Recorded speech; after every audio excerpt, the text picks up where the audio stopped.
Didn't feel bad. This is like it didn't feel bad. This is like it didn't feel bad. This is like it didn't feel bad. This is like it didn't feel bad. This is like it didn't feel bad. This is like it didn't feel bad. This is like it didn't feel bad. This is like it didn't feel bad. This is like it didn't feel bad. This is like it didn't feel bad. This is like it didn't feel bad. This is like it didn't feel bad. This is like it didn't feel bad. This is like it didn't feel bad. This is like it didn't feel bad. This is like it didn't feel bad.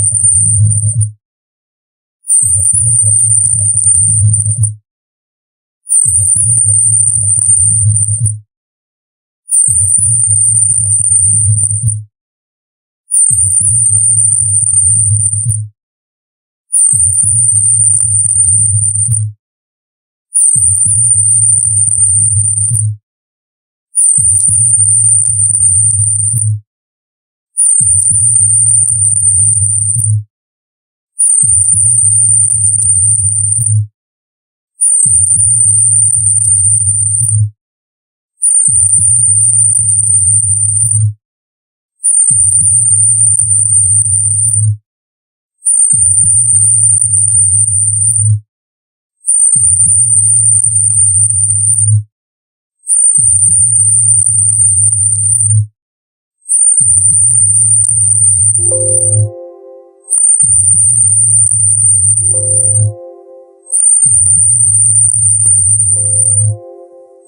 bad.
Doctor mics are pointing this way, so I think if you just move this way. Pick up on. Hi, everybody. Come on down.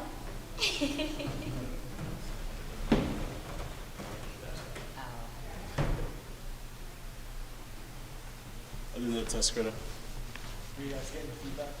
No, I think you just wasn't picking up enough. Testing, 1, 2, 3. Testing, 1, 2, 3. Testing, 1, 2, 3. I couldn't even hear feedback. You can hear feedback? How much? There's like no audio, it's just like a, yeah, yeah.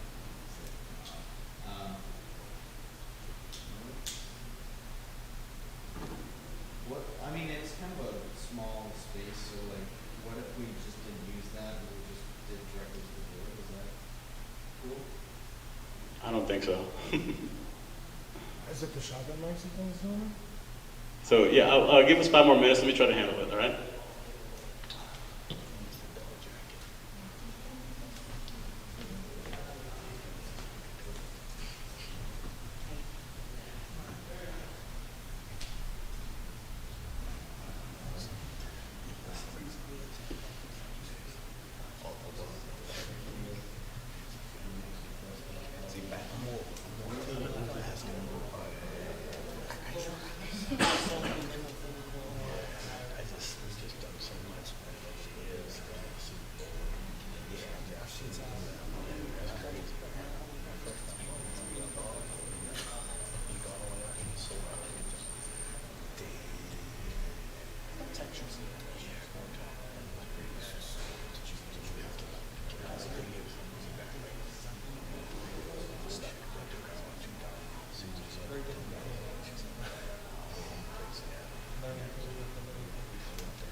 Honestly, I think it.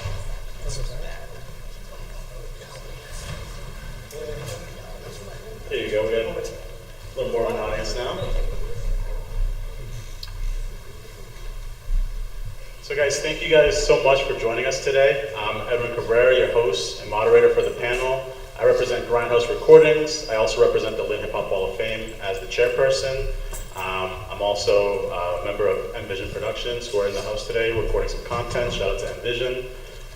We have a really interesting panel today and a really interesting day overall, which I'm sure you guys have already enjoyed some of. So upstairs on the second floor by the classroom area, you can see the Lynn Hip Hop exhibit. That is a culmination of a lot of the discussions we at the board of the Lynn Hip Hop Wall of Fame have been having in terms of how to build up the community that we have, the rich hip hop community that we have, and how to work more together so we can get more things done, just like you're seeing today. So when you're out and about today, you're taking an exhibit, just like you're seeing today. So when you're out and about today, you're taking an exhibit, just like you're seeing today. So when you're out and about today, you're taking an exhibit, just like you're seeing today. So when you're out and about today, you're taking an exhibit, just like you're seeing today. So when you're out and about today, you're taking an exhibit, just like you're seeing today. So when you're today, they're great community leaders in their own right, and we're going to have a conversation regarding how to keep unifying hip-hop communities such as the one we have here in Lynn, and places like Brockton as well, and in Lawrence. So to my immediate right is Justice Bourne, founder of Rec Shop Movement, community activist, community organizer, has been very active over the past 2 decades, putting events together, a lot of times for artists who are beginning their journeys performing in spaces. And so he gives a lot of, just opens a lot of doors for artists locally. And we're happy to have you today, so thank you, Justice. Thank you. Happy to be here. To Justice's right is Allison Luke, local activist and community organizer. Allison actually is a new-ish resident of Lynn. She has been in Brockton for several years, and she has done a lot of things over there and is connected to that art scene, which she has graciously, about a couple months ago, invited Danica, the director of the Lynn Museum, as well as me, over to check out their community over at Brockton, their art space, the Stacey Adams Center, which has a lot of beautiful local art displayed. And there's just natural synergy between what Allison's work has done in Brockton with the work she's doing here, and in general the work she does to try to bring the community together. So thank you for joining us as well. To her right is Marvin Hippolyte. Many of you know Marvin locally from Lynn. Raised, born, everybody seems to know Marvin. Marvin is out doing his thing, trying to get people housing in the city. You may have saw Marvin running for ward councilor last elections. And right now, I think, as far as what you're doing, it's really about trying to find some housing for our people, right? So thank you so much for joining us. Can't wait to hear what you have to say about how to unify this culture that we have and how to keep moving forward, especially in terms of what you're doing as far as housing and making sure that our community that we have today is the same community that's going to be here 10 years from now. To his right is my man, DJ Freddie H. Fred Hogan, Ward 6 counselor, Lynn legend, Lynn hip hop legend. Freddie has been a part of the Lynn hip hop movement since the early 90s, and then transitioned over to City Hall to try to make some of the things that he's been witnessing and being a part of in the community, such as Stop the Violence, and the Shoe City Classic, formerly Hogan's Classics, right? And now he's a Ward 6 councilor making changes from inside City Hall. So thank you for joining us as well. Thank you for having me. No problem. No problem. So I'm gonna kick the first question out, and we only have one microphone here, so I'm gonna just keep passing on to whoever wants to speak. So for you guys, if you're feeling like inclined to answer first, just give me a little hand raise and I'll pass it over to you, and we'll just pass it up, over popcorn style. I guess the first question is really just to get to know your background. So our topic of conversation today revolves around the unification of hip hop in our communities. First thing that I want to get to know so the audience knows who you guys are, how have you, in your work, how does unification work in the line of work that you've done? So many of us have done some sort of community organized projects. How have you approached the unification of the communities in terms of the project that you've done? If that makes any sense. Who wants to take it? Fred, I'll start with you. I want to start with you because I loved a lot of the work you did with Stop the Violence. So we pass it down to you.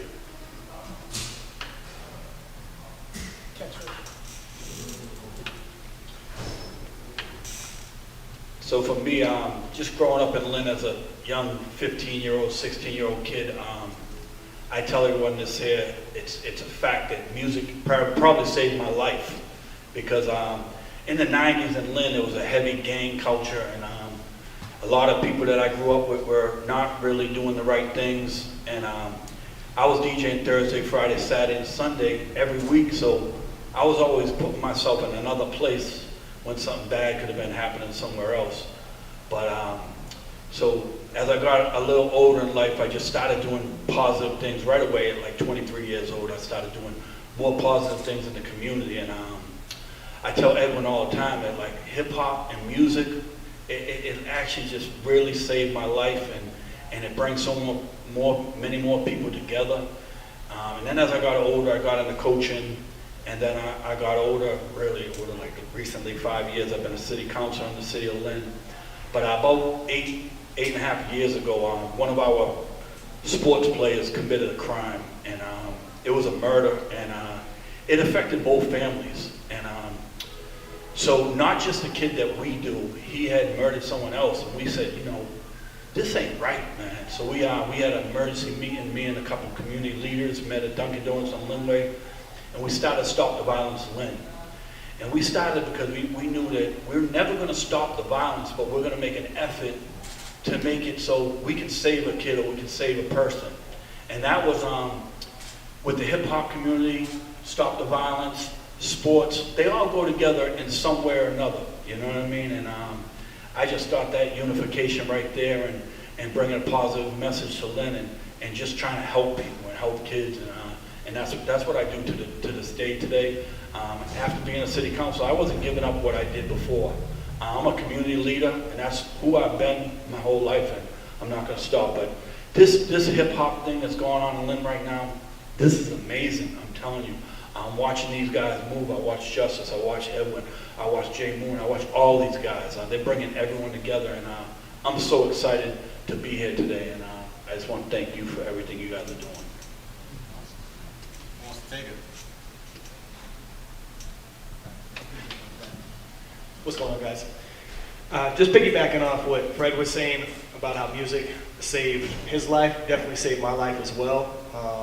I think for a lot of teenagers, young people that don't have after-school programs or have access to things that resonate with your spirit, you may get into sports if that's your thing, may get into creating art if that's your thing, but for hip-hop, it's really been a culture that comes from the streets, so people kind of associate that with something that's bad.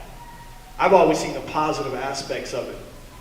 Seeing the positive aspects of a group coming together to have a cipher on a street corner or in front of a bodega, or b-boys coming together to practice in the hallway of a high school because there's no breaking classes, there's no spaces for b-boys and for b-girls, so you have to kind of find a space, a creative space, if you will. Because a lot of opportunities and spaces don't exist for the hip-hop culture to thrive. It's literally come from a place of burning buildings and poverty and nothingness except inspiration to come together.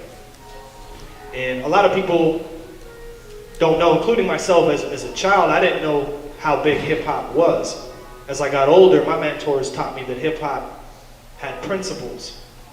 And that's where I gained a sense of mentorship from the art, from the music. So it's way bigger than art and music. For me, it's definitely saved my life because it's given me guidance. It's given me a platform to where I feel like I'm a part of something. And that helps. This is part of like the human experience, you know, to feel like you're a part of something, because it's easy to get caught up in stuff on the street. It's easy to get in trouble when there's no spaces for you to go and do something positive. So hip hop has definitely been the net that I've been caught up in, and it's definitely helped me, you know, for a number of years. So I just try to pay it forward, teach the next generation of artists, young people, that hip hop is an option. Hip hop may not be for everybody. It's not supposed to be for everybody, but for those that it's for, it's really, really, it means a lot. It's really meaningful. And that's something we want people to know. It's bigger than rap. It's bigger than hip hop. One of the principles of hip hop is unity. So it's something that it's always resonated. Some people may see that group that's uniting on the corner to have a cipher and think they're up to no good. So hip hop's taught me you have to always do the knowledge first. When you see something, ask questions, immerse yourself in it, get to know the people that are involved in it. And you'll realize too, it's much bigger than hip hop.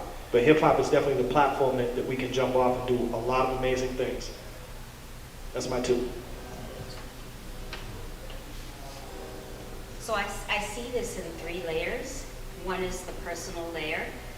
I come from a poor, conservative Christian family and community. By the time I hit my late teens, we had edged up to working class, lower middle class, right? And anybody who comes from conservative Christian communities understand there's all these prohibitions about what's right. I see, you know how this right. So when you watch Trump and the MAGA, you're like, oh God, you know. You get it. Music kept me sane in a world where you were watching all kinds of hypocrisy and no way to address it, even when you addressed it head on, right? And in listening to hip hop, right, and the messages, especially in the late 80s and early 90s, right, you're listening to music that directs, that explicitly talks about justice, right, and is calling out injustice. People don't that's one lens. People, when they look at hip hop and rap today, I roll rap into hip hop, they think about, excuse my language, they're like bitches, hoes, money, you know. They don't understand that when this movement started, it started about unity and justice and alleviating oppression.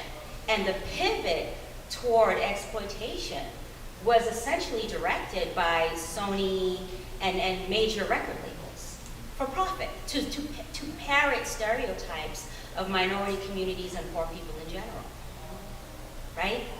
Because to make money to America in general, to sell it, it understood that it had to sell a certain stereotype about poor whites and people of color. And it wasn't going to do that by selling justice and oppression, right? And the third layer of it is that music is the messenger, right? Music penetrates you psychologically and emotionally before you get a chance to process. When you look in the late 1800s and early 1900s, you know, the music of justice was blues, right? And country, right? And now it's hip hop, right? And hip hop still has that viability on a local level. And so it's so important, this movement that we're doing in places like Lynn and Brockton and Lawrence, and reclaiming that from the commercial music industry, and saying like, no, we can use this. This is super valuable for driving social justice movements and movements, and the restoration, the healing of all of us. That you don't have to not come from this and not benefit from it, you know? Hey, so I'm Marvin. I mostly come from the activist community, and I do a little bit of work in politics. I work for Congress for a little bit. I currently work with the CDC to build affordable housing. And so when I work, it's always about trying to build understanding, build bridges, and try and unify. I think for me, early on, like coming from immigrant parents, my folks are from Haiti, a very conservative culture. Hip hop wasn't something that they grew up with, but for me, growing up in a world that was very different, I always felt like one foot in, one foot out, whether culturally, one foot in, one foot out, whether like I'm in the hood, but then during the day I'm rubbing shoulders with politicians, so it's always in between. I feel like hip hop always was that grounding force for me. A lot of the knowledge that I got in life came from a lot of my favorite conscious rappers. Common, Rakim, Nas. You know, like my sister Allison was saying, that's how the movement started, and it empowered me.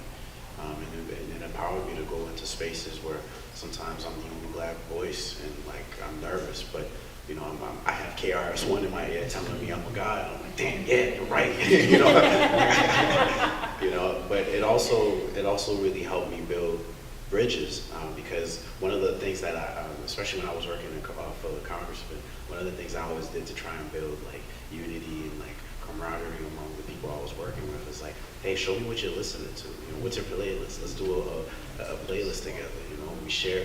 You know, unity for me, and like the first part of unity really is understanding. You really gotta understand yourself and try to understand each other, and that's how I always try to approach unity. Is really trying to get people to focus on and think about the things that unite us, the things that they like, the things that we all do, and then to build from there. And I would say hip hop definitely has been a big part of the work that I've done.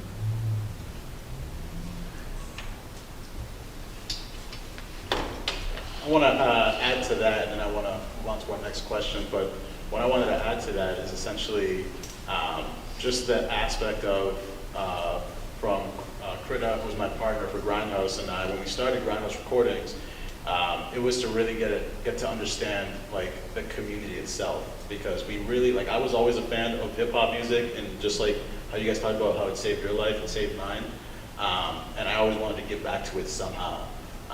And so I always felt like that definitely wasn't maybe on the mic per se. I don't know if I could rock a mic, like, you know, people who are performing at 2 o'clock are gonna rock the mic, but I knew I had something I could give. And so when Krita and I talked about what we could do, we came up with the Grindhouse podcast. And from there, it was really just like, you know, unifying through first listening to the music, especially the music of the community, and just, you know, it might not be, like, for example, like some people might not be into rap music, but maybe they might be into rap music, but not that type of rap music or this type of rap music. I think when I was able to kind of look at it more through the lens of like, I just want to understand this person's art, it kind of broke down those barriers of, well, I don't like this type of rap music. I'm trying to understand this person through their music. And so that helped me a lot, just get originally connected with a lot of the artists in the city. And then through that work and getting to understand and getting to know their stories, that eventually blossomed to wanting to work more with artists in the city, and eventually grew to things that we're doing now, especially today. And so I think hip hop is great because it allows you to like really understand, truthfully where people are coming from, when they're talking about that, but also allows you to understand many different aspects of, the human mind, because people can take, they can go wherever in their mind and then spit it on paper, and you're like, wow, this is the most creative thing I've ever heard. And hip hop is beautiful because it does that. But as far as unification is concerned, man, there's so many ways I feel like, especially in the city, that artists have been working together, unifying. And all of it starts with putting your music out there and then having people receive the music. And that's the work that Crit and I decided to do when it came to Grindhouse. It's like, hey, we're not, people rocking the mic, but we can definitely create a bridge between the people rocking the mic and the people out in the community who should be listening to people, I want to move on to my next question, which is, how do we create more of those opportunities to bridge gaps? Because we've talked about what's going on in Brockton and that scene. I've talked to my brother over here, Mike O'Bray, who's very connected with the Lawrence hip hop scene. And I'm very interested to know about like, how do we start? We have something beautiful happening here in Lynn, and we're seeing the effects of that, especially today with all these wonderful people in the crowd. But how do we keep branching out and keep unifying, especially with cities outside or people outside of this city?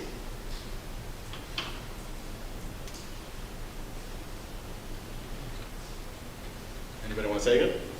Any thoughts? You guys want to keep the rhythm. Pretty set on the fireworks. Well, today is a monumentous day in Lynn history.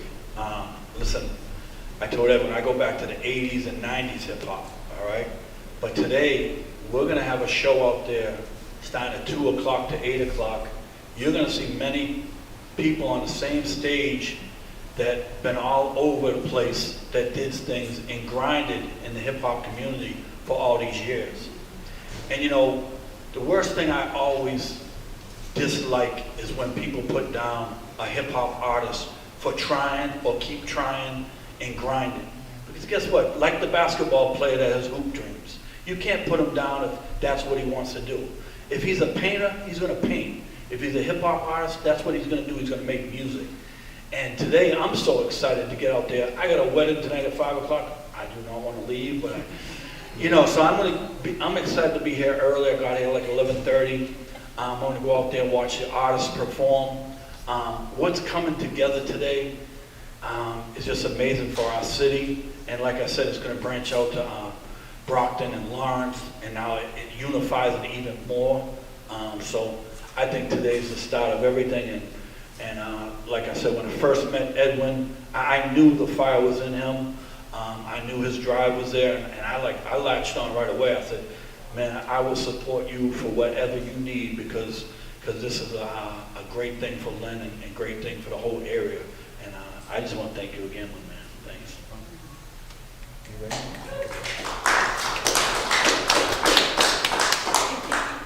I would say, in order for us to like really continue building that sort of unity, but like also reaching out to different communities, I'd like to see us, and especially in the city right now, give the artists a little bit more support. Like I think one of the things that we see, like when you look at hip hop scenes in like Chicago or like Memphis or whatever, is they have venues. You know what I mean? And there's a culture that is supported by the entire community. Like you look at Toronto, the mayor's involved because he knows, like, yo, if these artists are bringing me tourists, they're bringing me notoriety, and I think that's something I'd really like to see here too as well. To give them a little bit more support. Like let's get a venue. Let's make sure that they have housing, a place to live, so that they're not stressed out. You know what I'm saying? And like, just actually taking that as a part of who we are, like part of our mantle. Like this is Shoe City, right? It's like we have that, but like right now we got a wonderful hip hop scene. And these brothers is out here. They're racking up views. People from other cities know them. So it's up to us as a community now to really help amplify their voices as well. You know? I just want to second what Freddie and Marvin were saying. Like, I was a few weeks ago at a album release party for an artist in Brockton called C's. He's getting radio play in New York, but you mention his name in Massachusetts, nobody knows who he is. It's ridiculous. You know, outside of Brockton, nobody knows who he is. And there was an album called Product of the Pain, the title track. Fantastic work. And the other aspect of it is we're in a time in America where social justice is at the forefront of saving the structure of our democracy, if we're being real about that, right? And if we understand that and that's not just about voting and politicians, that's on a ground level. So if we have, you know, a movement of people from adolescence to, you know, whatever age, you know, community of people organized around music and social justice, then why not support that, right? Because it helps drive community initiatives on the state and local level. It doesn't make sense not to support it, especially if you're trying to save democracy and just save our communities at this stage of the game. A great example, even as something as tangible as housing, what Marvin touched on and what Edwin touched on, the Stacey Adams Center in Brockton forever was known notoriously as a trap house. It's a slang term for a place where people went for drug deals, prostitution, crimes, like literally. When it changed ownership by a local businessman, a few artists painters and musicians were, you know, using that space, and they said, you know, please don't, you know, turn this into just a place to make money. And he listened to that and turned it into an art space, and it's a space where artists can come and record and paint, and it's a gem in the city, right? So it's even thinking like that.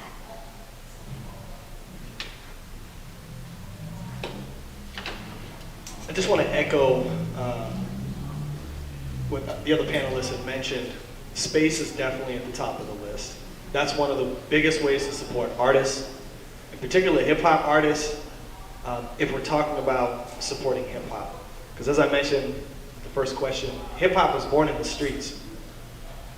And at one point or another, the culture was fortunate enough to have a rec center for a hip-hop event. So besides the park and rec centers, hip-hop really doesn't have a home other than the street. So to bridge those gaps, I would start with step one, which is, and by no means do I mean don't expand our reach and cross-pollinate with different communities, but to really iron out the details of the intent and purpose of what is our hip-hop community doing. Because I think that may be segueing to another topic, another question, so I'll be light on it for this question. But understanding, what are we coming together to do before we reach out to this group and to that group, to have a clearly defined purpose. Right now the audience has come together to listen, we've come together to speak, artists, everybody in totality has come together so we can learn and we can celebrate. When we get into the aspects of social justice and democracy, I think it flies over a lot of people's heads, including hip-hop artists. But I think it needs to come full circle right back to that, like you talked about the early development of hip-hop culture. Unity, social justice, that was the point. I think a lot of times now people have seen 4 or 5 decades of hip-hop culture, and they think it is the rap music that you talked about that puts the violence as the highlight, that puts the degradation of women, and a lot of record companies just use the sex sells.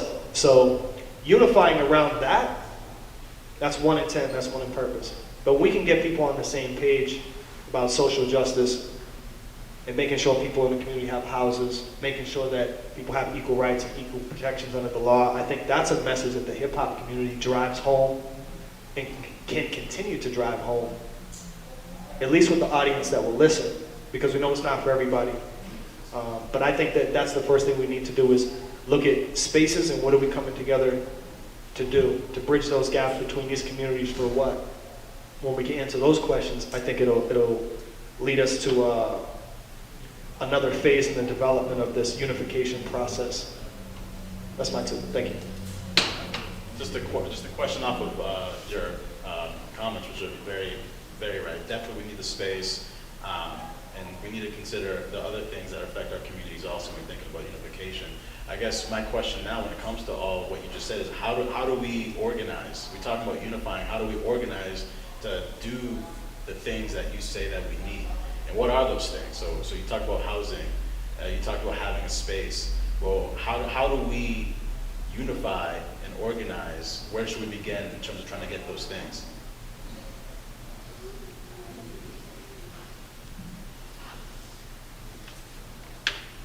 I'd say to continue to build on what y'all have right now. Like I look at Jay Moon, and I see the work that ST Mac has done. Especially, like, let's talk on that for a second, because I think he's like a perfect example. He comes out of that, the nations of the gods and the earth movement, right? So there was a lot of like political and ideological education there from the jump. But what he did was he built a core team around him of like-minded individuals, spread that knowledge, empowered them, and then those folks went out and did that in the community. And now you have a solid movement. The thing is now, how do we bridge that? I think part of it is like, one is actually getting people to understand the lay of the land, right? Recently in Lynn, there was a process. Lynn got $75 million from the federal government. It was like ARPA money. It was meant for, recovery from COVID. Like if you were harmed by COVID, like whether you lost your job or you couldn't go to school, whatever, that money was supposed to help you. And I kind of blame myself mostly. I'm like, damn, I should have jumped on this a little earlier. But I think, wow, what a missed opportunity, because that first round, the city ended up spending $18 million on parks because they did a survey and people filled out the survey, and the majority of people filled out the survey. It's democracy at work, like we can't get mad. The majority of people who filled out the survey, they said they wanted parks, so 18 mil. But how do we take that movement that we have here, all these people that we have here, all the people who love hip hop, and tap into that? Well, number one, we got to understand what levels to pull. We have numbers, so we need to be able to know, hey, who's my city councilor, right? Like who's pulling the levels of that money? Like who can I talk to actually get a proposal in so we can get a studio built for us, right? And then from that core group of folks, and you don't even need a lot of people really. You got a team of like 50 or 100 people, and you all go out knocking doors, you all go out spreading the word and saying, hey, we need 100 people to call the mayor today. We need 100 people to call the city councilor today and say, like, we want $6 million for a studio, right? It would have happened. It was only 1,700 people that filled out the survey, right? There's more than 1,700 people in the city who love hip hop. So that's how we really got to think about it. But part of that is like the empowering piece, the letting people know that like, hey, this is what's happening. So we got to find a way to get to the artists to spread the message, like, hey, ST, this is what's happening. Boom, boom. He goes and spread it out, and then we can take action. And it starts with us today, right here, this group right here with Edwin and Justin. We got to move forward and just keep building on this. If you got the momentum going, the ball's rolling, we got to go now, and that's what you got to do. Me and Jay Moon actually got together, and he was coming up with a proposal for a studio with the ARPA money. That was an idea. Space in this city, as we all know, it's unbelievable. I had somebody wanting to do a basketball gym. There's nowhere to buy that gym. 5 years we were looking for this place. It's like nowhere to even buy the land. Land's at a premium. But we have the people here. We have the people that want to get things moving. And you have to build off of this here. And like Marvin said, it's all about getting people together and moving to a positive direction and do it. That's what I always said is I like doers. I like people that do stuff. People call me with ideas all the time, but they die with that phone call. I meet Edwin. I know he's doing it. I'm with him. I'm with anyone that's ready to do stuff and move stuff forward. And hey, you know, you reach out to me, whatever you need from me, I'm with you 100%. But it starts today with what's about to happen outside, the show. We keep this thing moving, you keep the momentum going. And that's the bridge. And me and you already said hip hop to City Hall. That's the hashtag I put in that first video we did, hip hop to City Hall. And today is a big step in that direction. And let's keep the momentum. That's all I say, is keep the momentum.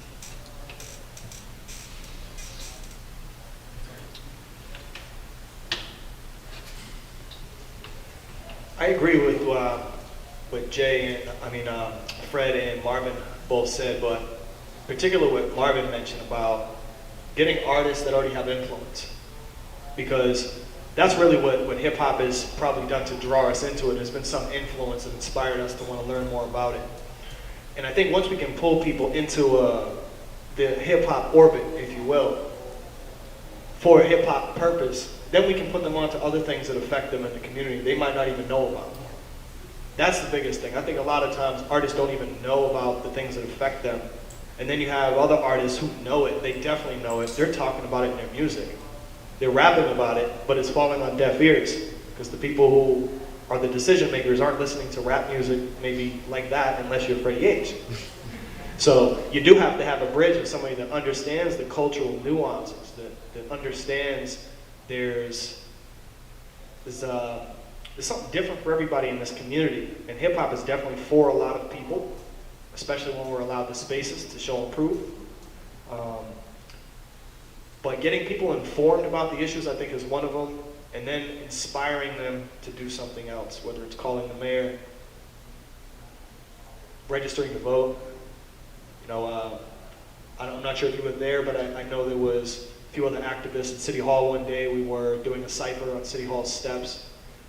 We called it a cipher for civic engagement, because we knew that when people heard the drums and they heard the rap music, they would come around. And local activist, Adriana Paz, shout out to her, she was there with voter registration forms, you know, registering people to vote that are like, they came for hip hop, but they left as a registered voter. So I think that's part of what we have to do too, is to pull people into the orbit, introduce them to something that they either weren't aware of before, or something that they're aware of and they feel that they have no power in that space. I've heard time and time again, very powerful lyrics from artists that feel they have no power in the city they live. Why is that? They say we're rapping. To quote actually a local artist, Big Brother Sadi said, we've been rapping about this shit for 20 years. If they don't know what we're talking about now, they're not listening or they don't care. So we need to have somebody that's a bridge, that's in that space that speaks that language, that can get people to clean their ears out, so they can understand that, oh, this group of people, they're not just out here rapping and dancing and creating art, but these people are actually making an impact in the community. And I think that's kind of why the powers that be have stifled hip hop since the 80s, like you had mentioned. Brought up Sony in it. Sometimes when you bring the business into the unification process, things can get dicey. And it's important to be aware of what is the intent and what is the purpose of the coming together. Are we celebrating, or are we talking social justice? Are we talking housing, equal rights, and protections under the law? Those are very different conversations. Get everyone together to turn up. That's a lot easier than getting people to go to City Hall and show up for a meeting where they feel out of place. If I don't belong here, these people are speaking a different language from me. The same way people in City Hall think the hip hop community is speaking a different language. We're all speaking the same thing. And if you understand pain, if you understand passion, I think you can filter through some of the words you don't understand. You can still understand the message. Thank you. I got one bit to add to that, because I especially from what you were saying, Marvin, I thought about Esty and justice when it comes to my own life. So I would say that when it comes to where my influences come from as far as local hip hop and why it's important, why I do what I do, is because I was given the knowledge from this guy over here to my right, and also Esty, you know, because when I went to a rec shop event, I saw how important it was to the people, you know. When whenever somebody throws out Rec Shop, Movement. yeah, that is engaging. It's not Tourette's, it's really like calling the It really is, yeah. Rec Shop, Movement. That's how we do it. We need to make sure that you guys are with us. So when he says rec shop, you say movement. Rec Shop, Movement. and that really makes you feel like part of a community. And that was the first thing that I got from being at a Rec Shop show was, wow, this is a community. And then with Esty, just like, especially a lot of the lyrics with Tragic Allies, like those are the albums that really kind of changed my own psyche in terms of how to look at the world and look at life and look at people.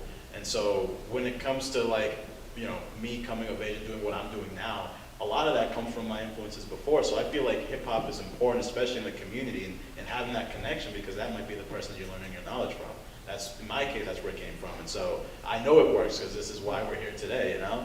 So, you know, on that also, just because it is on the topic of influences, right? I think hip hop is one of, if not the biggest influencers or vessels of influence of all time. You know, you got people, for example, I use this example all the time, but it's true. You got, you know, white boys from the Midwest who, you know, have a very sheltered life, and, you know, and they listen to some music that, like you said, maybe from, you know, a commercial record label, it's just, you know, a bunch of rap music, and they get locked into that mode and listen to it. They start to feel like they are that, you know? And so the hip hop is very influential in many different ways. And I'm always curious to find out how we can use hip hop to influence other people in ways to make them, you know, do things that can help the community. And so I guess my next question is, how do we keep pushing the art community and artists in our community to use the power that they hold with the mic to influence, you know, the future generations? Any thoughts or guidance on that? Allison?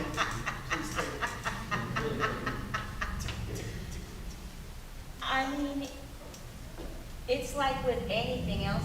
For me, it's not about so much encouraging people to be like, you know, you're sitting on the throne, you're wearing the crown, be a just ruler. It's more about be transparent about where your heart is, right?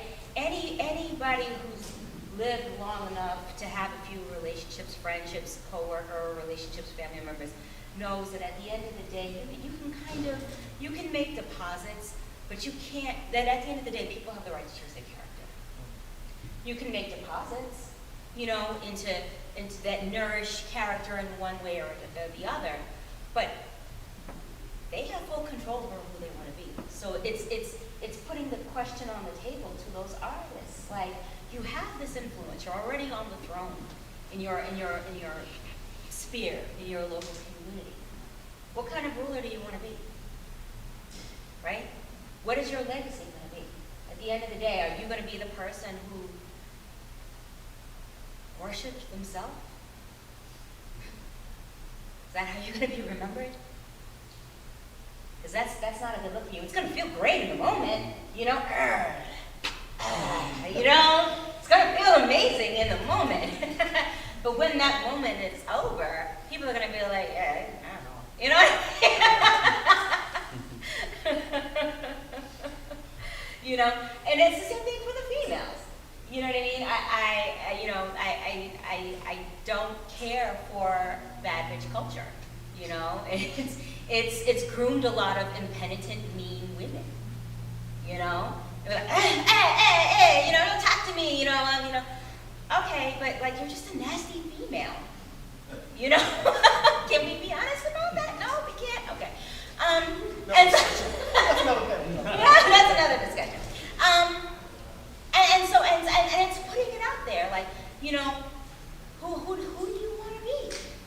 What is your legacy going to be here in the now, in the community that you're at, that you know, as you're alive, and how do you want to be remembered, right? And that choice is the character, you know. And nobody's saying that you have to be perfect. What makes good character is like when you fall, when you make those mistakes, can you get back up? When you make those mistakes, can you own that and apologize and just do a little bit better the next time? That's all you gotta do. It's not that hard. It's not that hard. You know, do you wanna fight for something other than an AP watch? You know, can you fight for, you know, people around you to get cheaper rents? You know, can you fight for the people around you to have access to better foods? You know? As opposed to, you know, more Air Jordans, because people can't eat those at the end of the day. That's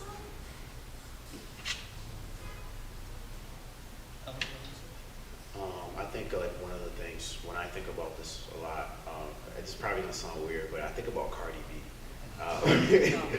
No, I know, no, but Actually, like, no, and there's gotta be a context. there's context to this. Okay, okay. There's context to this, right? She obviously is like one of the biggest artists here, right? But what people don't see is what she does with her platform, like outside of the music. She gets on live and she talks about how her fans don't have a place to live.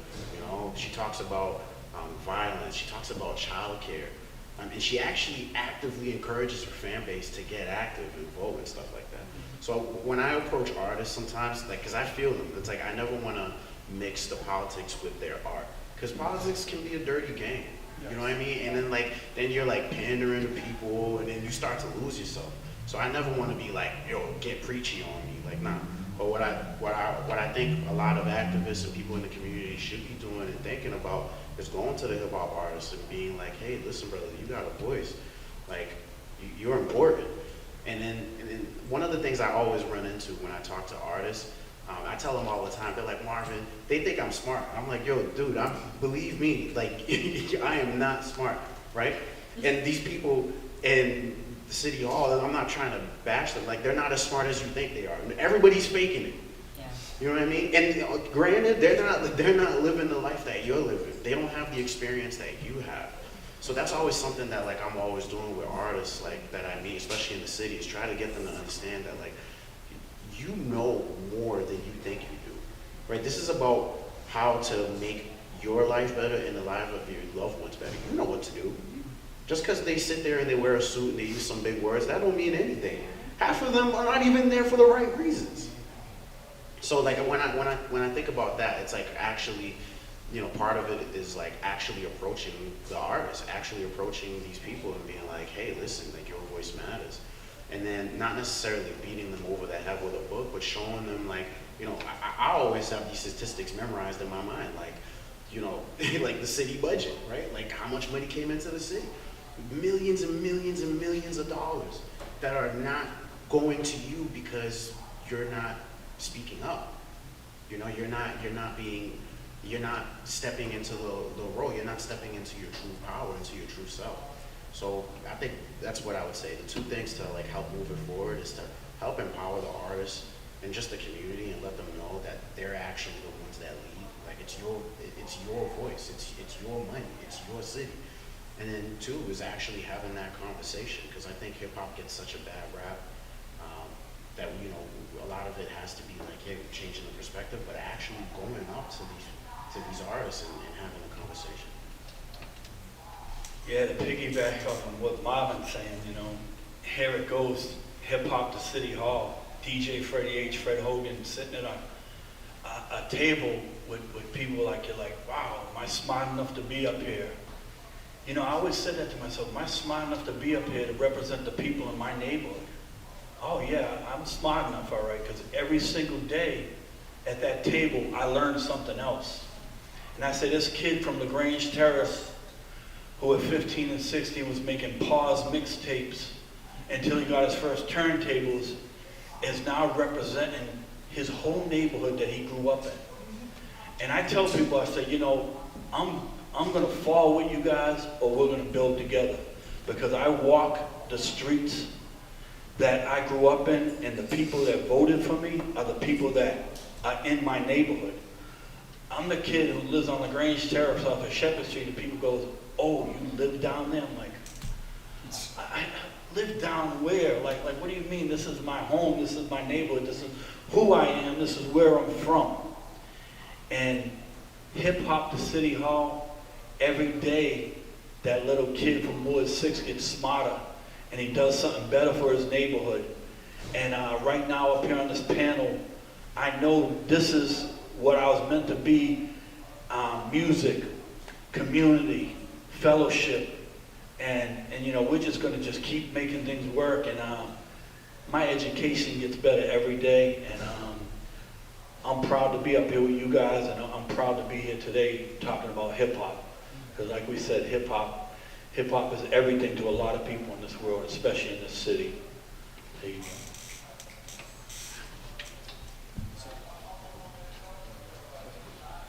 Did I go? My bad. A few things that I got up with what they all said. One, I agree with you. Being at the table with different groups of people, I love it because I get to be a student.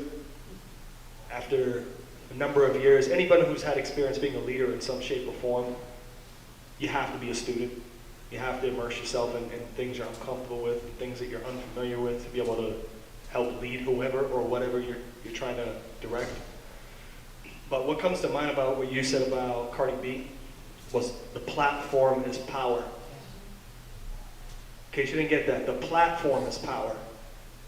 So whether it's a street corner where the rap cypher happens, or it's on stage in an auditorium, or it's at the Wilbur in Boston, wherever it is, the platform is power. What you do with the power is the part where we get into responsibility. And obviously, not everybody wants to be responsible with that power. The second thing that comes to mind about how we can continue to activate or get artists more involved, this mantra that I've used at a lot of our events and put into practice has been, put it in their path. Literally, put it in their path. If you walk by the same building every day on your way to work, maybe the coffee shop you stop at so you get the coffee. If they remove the coffee shop, you might change the path. But what if you put something that's really helpful to that person in the same trajectory? So you're going to get your coffee and you're going to get your information. It may change the path. So when I say put it in their path, I mean every hip-hop show, maybe not every, if people don't want to politicize it, but we've tried to do that at a lot of our events and been accused of politicizing hip-hop. But putting voter registration forms right there, putting it in their path. They might walk by it and go right to the bar, walk by it again, go right to the bar, walk by it. It might take 10 times. But the 11th time is when they're going to be like, you know what? Okay, I've heard enough people talking about this. And let me see how this goes. I think I want to participate in the local election. And that's it, just putting it in their path. Another example I would say that's similar to is if you're walking by the same fast food place. And one day it's gone and there's a fruit cart selling fruit cups. You're going to change now what you're consuming, and that's going to change the way you move and the way that you think about a lot of things. So putting the information in people's path, when you know they're going there for something else, is like putting a vitamin in a Twinkie. So sometimes that's the way that we have to do it. Hip-hop is magnetic.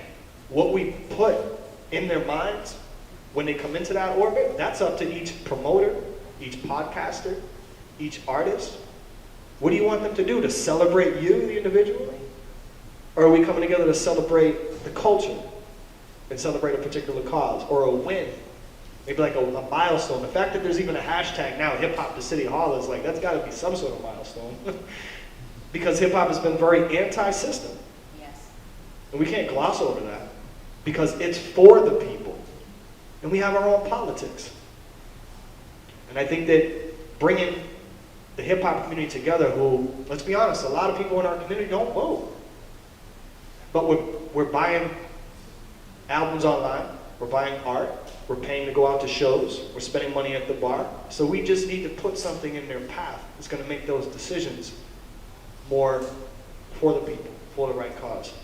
And if you're one of those influencers, I think then you're doing a great job of being one of the responsible influencers out there. Because sometimes once you just get a microphone and anybody can say any wild shit that they want to, or you get a platform and you can do whatever you want, cheers for that. But the final thought that I wanted to add on to is it's not about being smart enough. You really do got to wear your heart on your sleeve. It's about who cares enough. If you care enough and you listen enough, you're going to understand, and that's going to affect the way that you influence other people. Again, that's my two. Thank you. That's dope. And I just want to tack something on. I have a fair amount of friends who come from poor white communities and poor white households. And I'm not saying that structurally white privilege isn't a real thing, it is, right? But I also understand through hearing their stories that when you're poor and you're white, you live in a relative amount of invisibility. That's real. And hip hop has been a place to express that pain and get real healing and understanding and get camaraderie with people who are struggling with the same problems, right? And build unity. And I have friends who grew up, you know, by definitions of society, you know, would be considered poor white trash, and their kids are not white. And they also rely on hip hop to help their kids get a sense of identity and community, and you know, and so somebody touched on the fact that, like, you know, hip hop is such a powerful unifier that even you come from a certain amount of struggle and pain. You know, it's not just exclusive to Blacks and Hispanics, right? You look at MC Jean in China, right? First of all, he spits fire, you know? Like, so it's broader than that. It's for the people.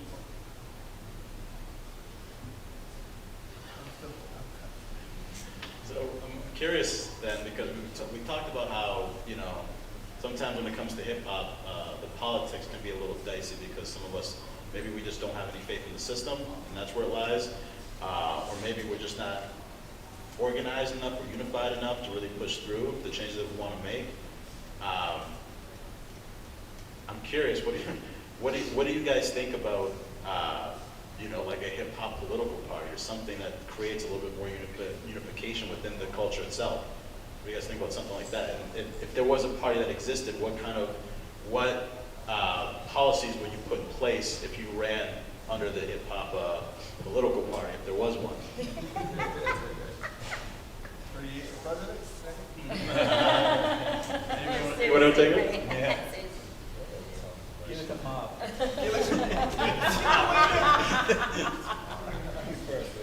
Damn. You know, I've definitely thought about that.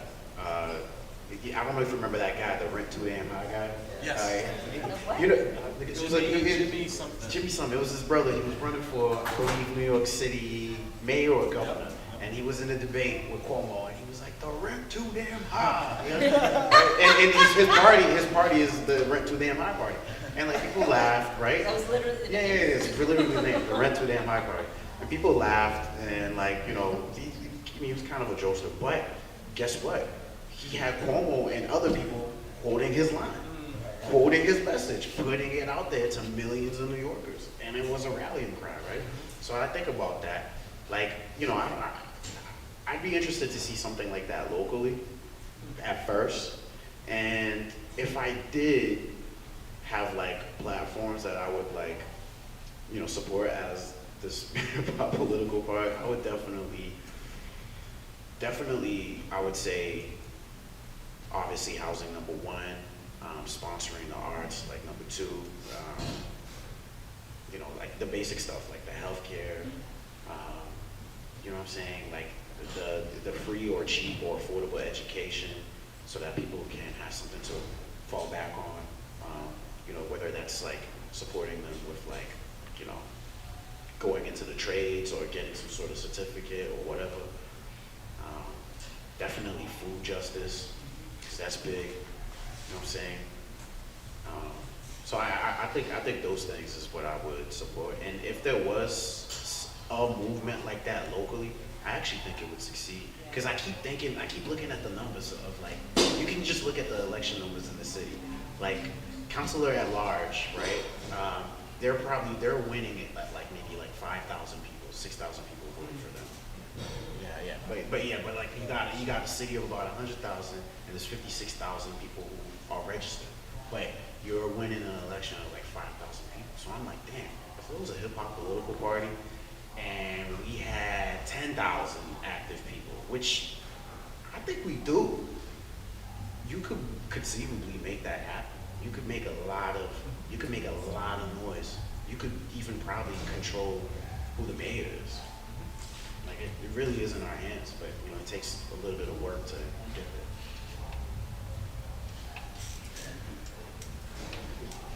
A couple inspirations actually come to mind. We talk about hip hop and politics. It's definitely been something that's been on my mind for a number of years. Seeing how powerful hip hop is on the spiritual level. You mentioned the healing, and then you realize there's so much power in hip hop, not just rap music, but even unifying the elements of hip hop.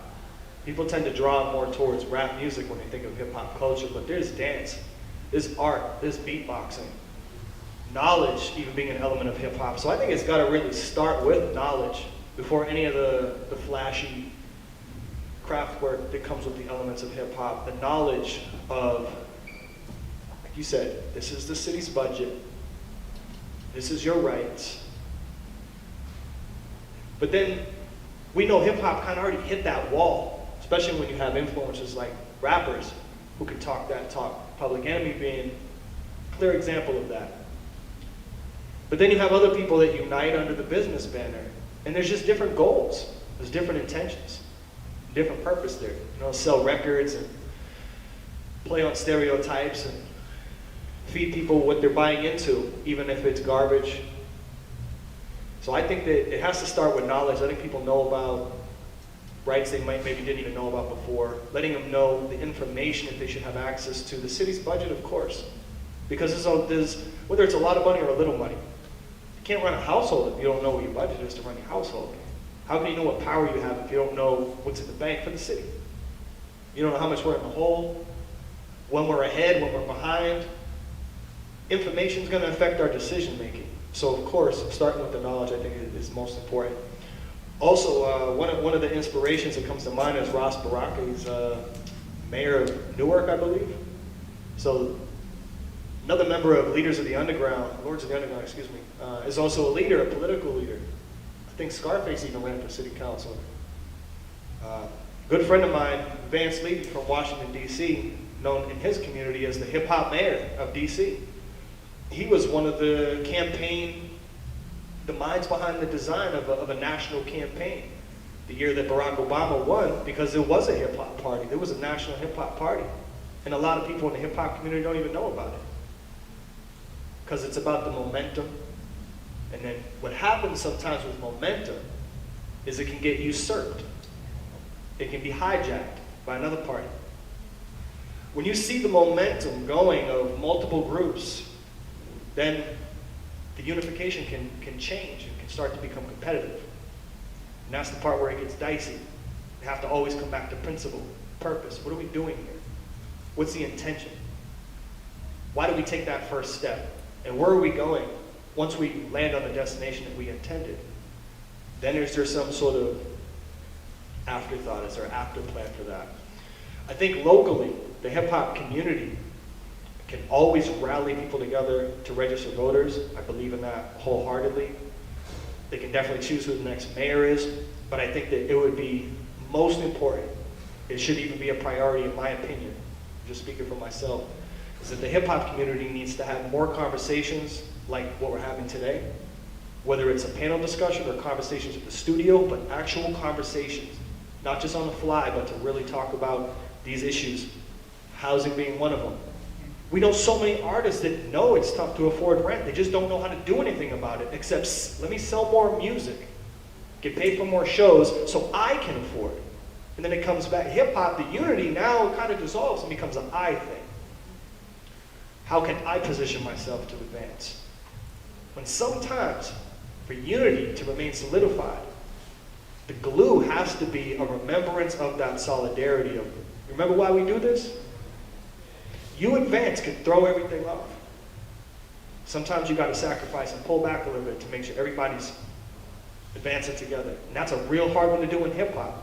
We can get people to say, hey, yo, you gonna do your event on the same day we're gonna do mine? Nah, you do yours and then we'll do mine. It's just communication. It's respect. The same way running a city, we don't know the day in and day out of what's going on in City Hall, but we should have some better grasp of it. Because we know the ins and outs of what venues are closing down. We know everything that we're losing. We know that we're able to get power economically through the arts if we play our cards right and market our stuff. But politically, a lot of people don't know how to use that influence and speak on real issues, particularly because they're afraid to lose fans. Once you got fans for a particular thing and you start talking politics, people are like, they tune out. Because now it makes them feel responsible. And when you make people feel responsible and realize their power, I say this to my friends and family all the time, there's only two ways that you can move people to do anything in this world. It's either you put a fire in their heart to inspire them or put a fire into that ass. It's one of the two. And hip-hop does a great job of both. So it's a double-edged sword. You just got to decide how we're going to move people. To what action? Because your politics may be different from his, maybe different from mine or his or anybody in the audience, so we can be unified. But what if they got a different idea? That's why it comes down to the conversation. What are we here for? What are we talking about? We're talking about unity? Everyone here loves sports. You have a bunch of people raise their hands up.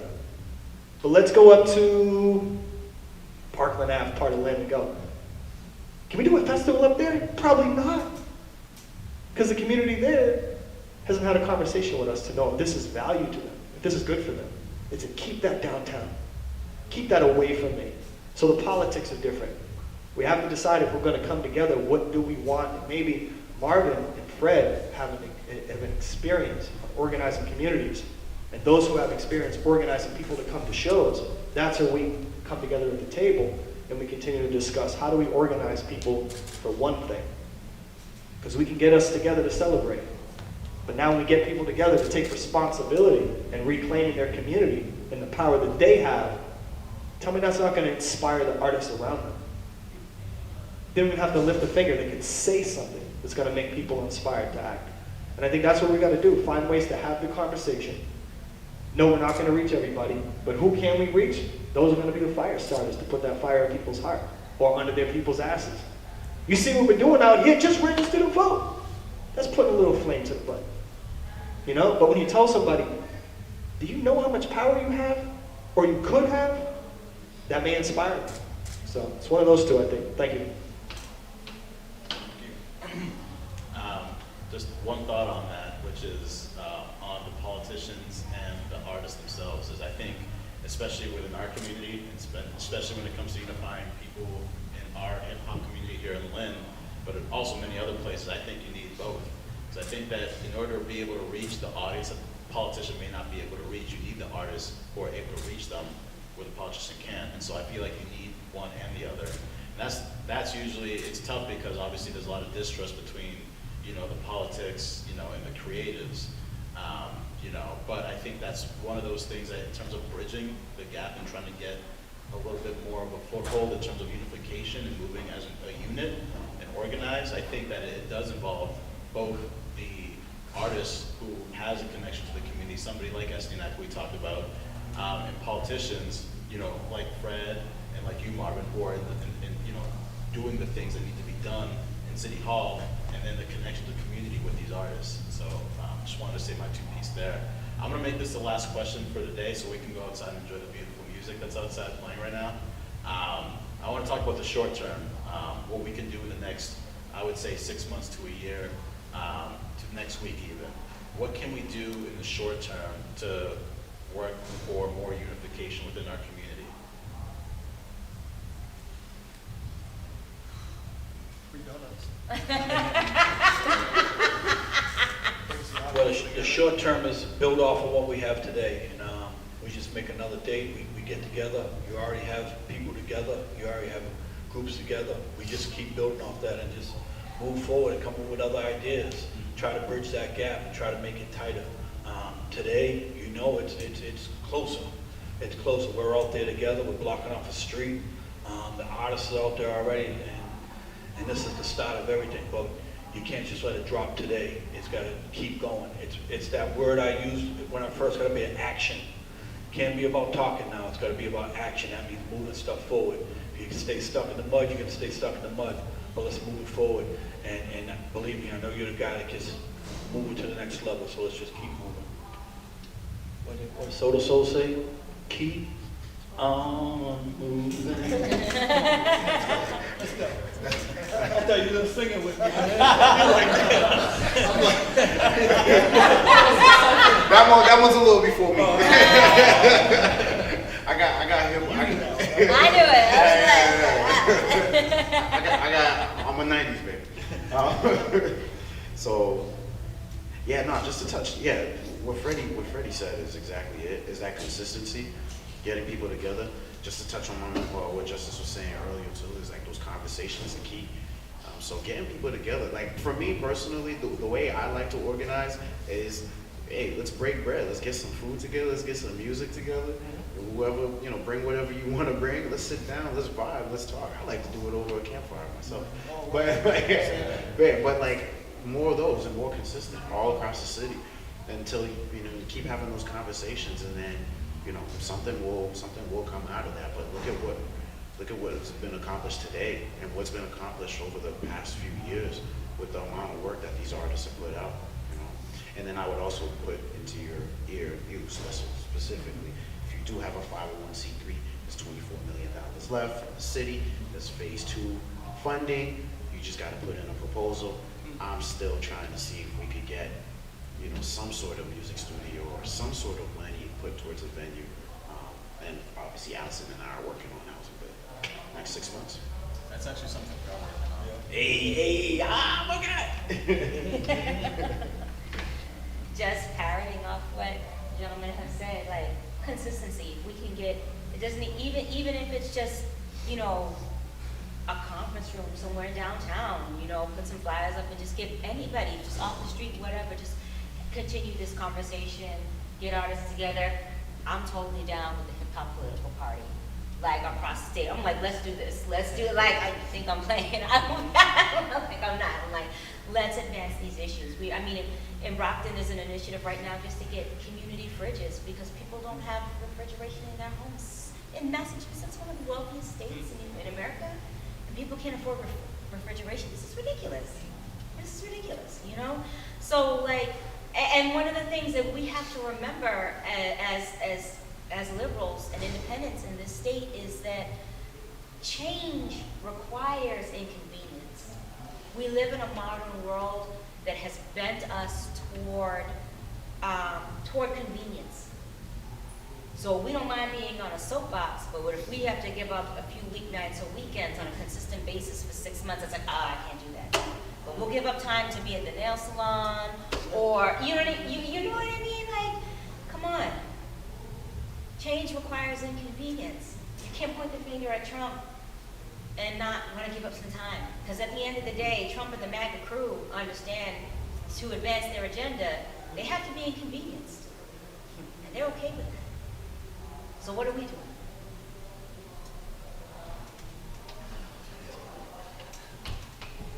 I got so into the responses, I'm going to need a refresh of that question again.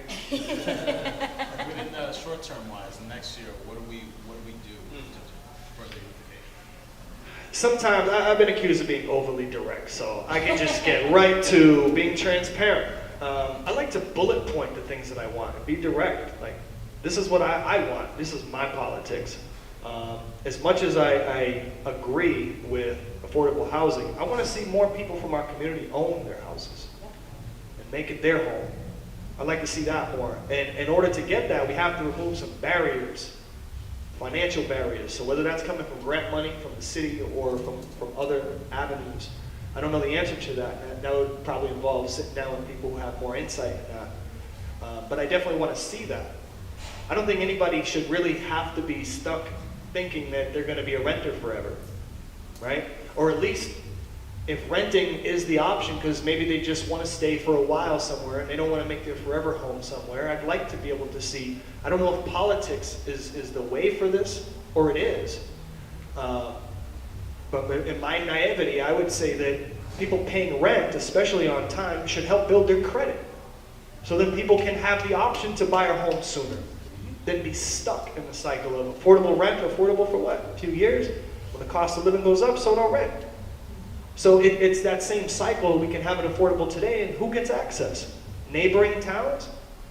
My heart's with those people too, but their city got to create a program and do something for them, because I don't want to see Lynn residents get displaced because someone from another city got their affordable housing.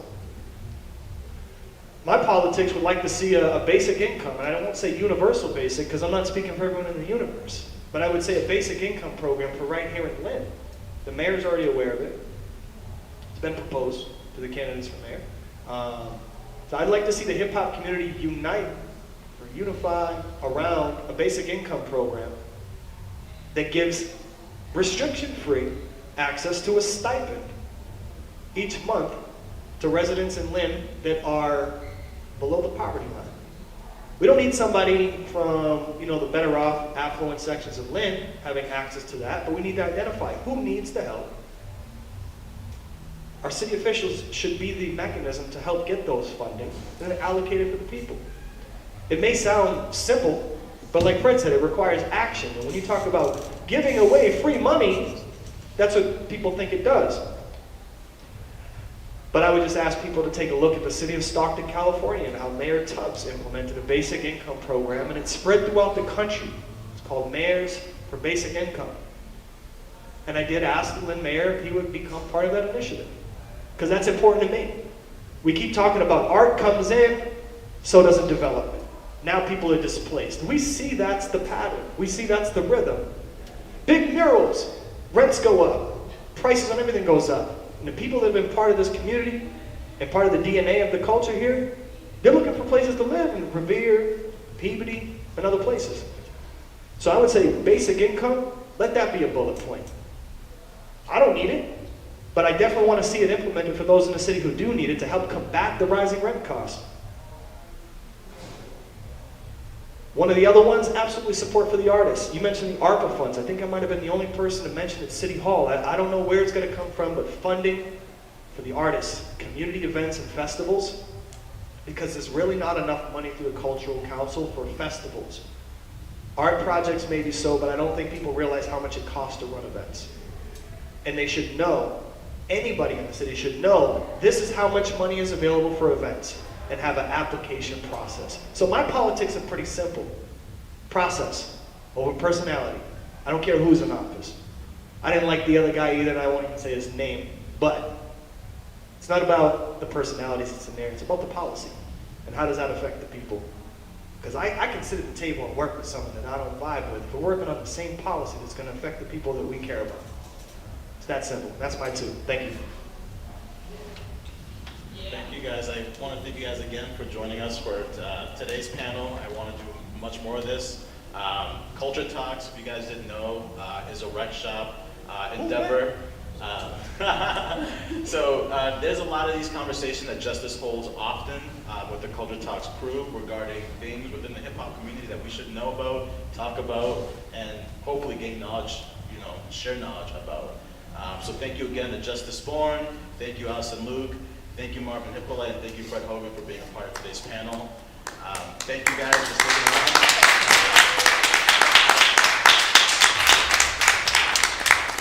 We really appreciate you guys. And just to let you know, the festivities have begun outside. So after this panel, we'll be wrapping up here. The exhibit upstairs will remain open up until 6 o'clock today. Outside in the museum courtyard area, in the park area, there is vent water, there's beer outside in the Frederick Douglass Park area. There's performances that just began about 15 minutes ago, so go ahead and catch some performers up there. Make sure you support. There's also live artists with artwork they're presenting and they're bending, so make sure you support them. And then overall, enjoy yourselves today. This is definitely a day to celebrate Lynn hip hop and celebrate the culture we have here. Thank you.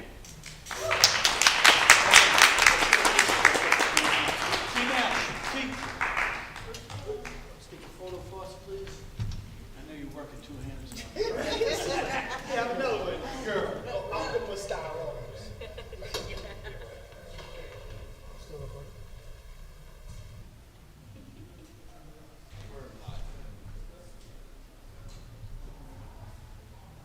Good? Sure, you take over.